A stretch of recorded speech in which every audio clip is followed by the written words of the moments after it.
તો જામનગર પંથકમાં ગઈકાલે પડેલા અતિ ભારે વરસાદે આજે વિરામ લીધું છે। રણજીત સાગર ડેમ પણ છલોછલ છે, પરંતુ સાથે જ શહેરના કેટલાક વિસ્તારો હજુ પણ જળબંબાકાર છે, જેના કારણે લોકોને હાલાકી યથાવત છે। છેલ્લા 24 કલાકના સમયગાળામાં 2.5 થી 8.5 ઇંચ જેટલો વરસાદ વરસ્યો। શહેરમાં હજુ પણ ઘણા માર્ગો પર 4 થી 5 ફૂટ જેટલા પાણી છે કે જે ભરાયેલા છે। ભારે વરસાદ બાદ હજુ પણ શહેરમાંથી પાણી ઓસરવાનું નામ નથી લઈ રહ્યા, જેના કારણે જનજીવન હજુ થાળે નથી પડ્યું। લોકો હજુ પણ ઘરોમાં જ રહેવા માટે મજબૂર છે।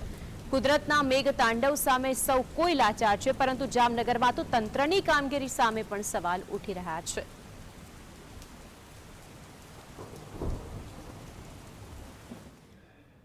તો આજે અંગે વધુ માહિતી માટે જામનગરથી સંવાદદાતા અર્જુન જોડાઈ ગયા છે। અર્જુન, જામનગરની કાલની પરિસ્થિતિ અને જામનગરની આજની પરિસ્થિતિ, સૌથી પહેલા તેના ઉપર વાત કરીએ। માનસી, ગઈકાલથી જે જામનગરમાં જે પરિસ્થિતિનું છેલ્લા 2 દિવસથી જે નિર્માણ થયું હતું, જે લોકોના ઘરો જે ડૂબ્યા હતા, તે પાણી ગઈકાલે સવારે જે છે તે ઓસરી ગયા હતા અને ત્યારબાદ સાંજે વરસાદ વધવાના કારણે લોકોના ઘરોમાં ફરીથી પાણી ભરાયા હતા।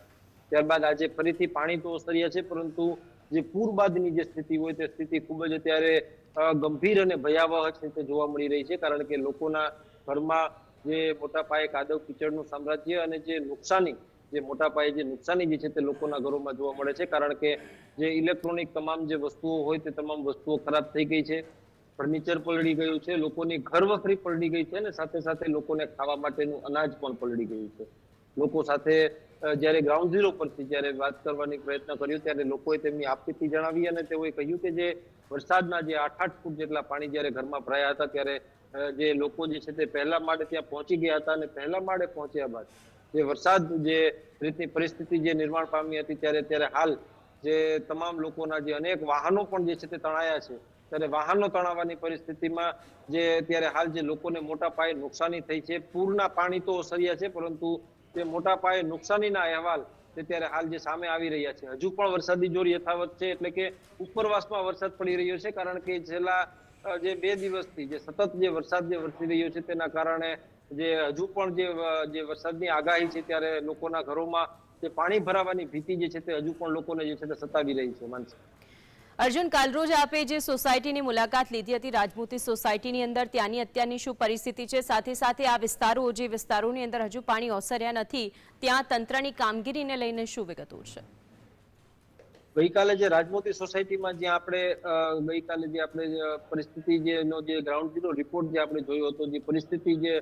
તેનો ચોક્કસ જે તાગ મેળવ્યો હતો, ત્યાં જે પાણી તો જે છે તે ઓસરી ગયા છે, પરંતુ જે લોકોની જે અત્યારે હાલત જે છે તે ખૂબ જ કફોડી બની ગઈ છે। કારણ કે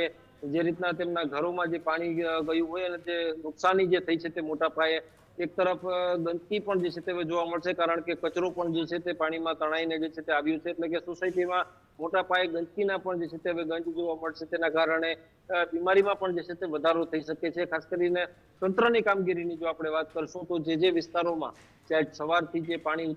ઓસર્યા બાદ જ્યાં આપણે ગ્રાઉન્ડ ઝીરો થી જે લોકો સાથે વાતચીત કરી છે, ત્યારે લોકોનું કહેવું એવું છે કે અહીંયા કોઈ પણ વ્યક્તિ કોઈ મદદે આવ્યો નથી, કે કોઈએ જે તંત્ર જે છે તેમને લોકોને બચાવ્યા નથી, તેવું અત્યારે હાલ લોકો દાવો કરી રહ્યા છે। અમુક મકાનો તો એવા છે, માનસી, કે જેને નીચે જ મકાન છે, પહેલા માળે મકાન નથી, માત્ર છત છે, એટલે કે નીચેનું મકાન ડૂબી ગયું હોય, એટલે લોકોએ ચાલુ વરસાદે ત્યાં રાતે જે છે છત પર જે છે તે પોતાની રાત જે છે તે વિતાવી છે। તે પ્રકારની પરિસ્થિતિ કદાચ જે દ્રશ્યો સાંભળતા જ કદાચ જે કહી શકાય કે જે કરુણતા સર્જાઈ જાય તે પ્રકારની જે પરિસ્થિતિનું જે જામનગર શહેરમાં જે નિર્માણ થયું હતું, ત્યારે તંત્રની કામગીરી પર ચોક્કસથી જે છે સવાલ ઉઠી રહ્યા છે। કારણ કે જે તંત્ર જે દાવા કરી રહ્યું છે, તમામ જે લોકો જે છે તે સોસાયટીના એમ કહી રહ્યા છે કે કોઈને ફૂડ પેકેટ જે છે તે મળ્યા નથી, માત્ર સાતમ આઠમનું જે ટાઢું જે રાંધેલું જે હોય તે ત્યારે તે લોકો જે છે તે ફૂડ પેકેટ, બિસ્કિટ અને વેફર ને તેવું ખાઈને લોકો જે છે તે દિવસો કાઢ્યા છે। ત્યારે અત્યારે હાલ જે નુકસાનીના આંકડા આવ્યા છે, ત્યારે અત્યારે મધ્યમ વર્ગીય લોકોને જે મોટો માર પડ્યો હોય, જામનગર પર તો આપ ફાટ્યું હોય કે ન ફાટ્યું હોય, પરંતુ મધ્યમ વર્ગીય લોકો પર જે ચોક્કસ જે આપ ફાટી હોય તે પ્રકારની પરિસ્થિતિનું અત્યારે હાલ નિર્માણ થયું છે। એક તરફ રણજીત સાગર ડેમ છે જે ઓવરફ્લો થયો છે, બીજી તરફ કાલરોજ આપે જે દ્રશ્યો બતાવ્યા હતા, લોકમેળાના આખા મેદાનમાં પાણી ભરાઈ ગયા હતા, એ સિવાય પણ અનેક વિસ્તારો એવા છે કે જ્યાં 5 થી 6 ફૂટ જેટલા પાણી ભરાયેલા છે, તેને લઈને શું વિગતો છે? લોકમેળાના જે દ્રશ્યો હતા ત્યાં પણ જે પાણી હજુ યથાવત છે, પાણી ઓછું થયું છે, પરંતુ બિલકુલ સાવ ત્યાં ઉતર્યું નથી। ગઈકાલે જે વિસ્તારોની મુલાકાત લીધી, ત્યાં અમુક વિસ્તારોમાં જે પાણી ઓસરિયા છે ને અમુક વિસ્તારોમાં હજુ પણ પાણી જે છે તે ઉતરવાના હજી બાકી છે, એટલે કે ઘણી જગ્યાએ હજુ પણ જે જનજીવન જે છે તે થાળે પડ્યું નથી. એટલે કે જે હજુ પણ જામનગર શહેરમાં જે સ્થિતિ જે છે તે સાવ સામાન્ય થઈ નથી, પરંતુ અત્યારે હાલ જે વરસાદની જે રીતની સ્થિતિ છે, કારણ કે હજુ પણ વરસાદી જોર યથાવત છે, ધીમી ધારે વરસાદ સવારથી ચાલુ જ છે, એટલે કે હજુ પણ જે સ્થિતિ કદાચ વણશે તો કોઈ નવાઈ નહીં, કારણ કે સવારથી જે રીતના ડેમ ઓવરફ્લો થઈ રહ્યા છે ત્યારે ડેમનું પાણી જે છે તે છોડવામાં સતત આવી રહ્યું છે, કે એટલે ડેમનું પાણી જો ફરીથી રંગમતી નદીનું પાણી છોડવામાં આવશે તો ફરીથી જે લોકોના ઘરોમાં જે છે તે પાણી જે છે તે ભરાઈ શકે. બિલકુલ અર્જુન, આપ અમારી સાથે જોડાઈને વિગતો જણાવી.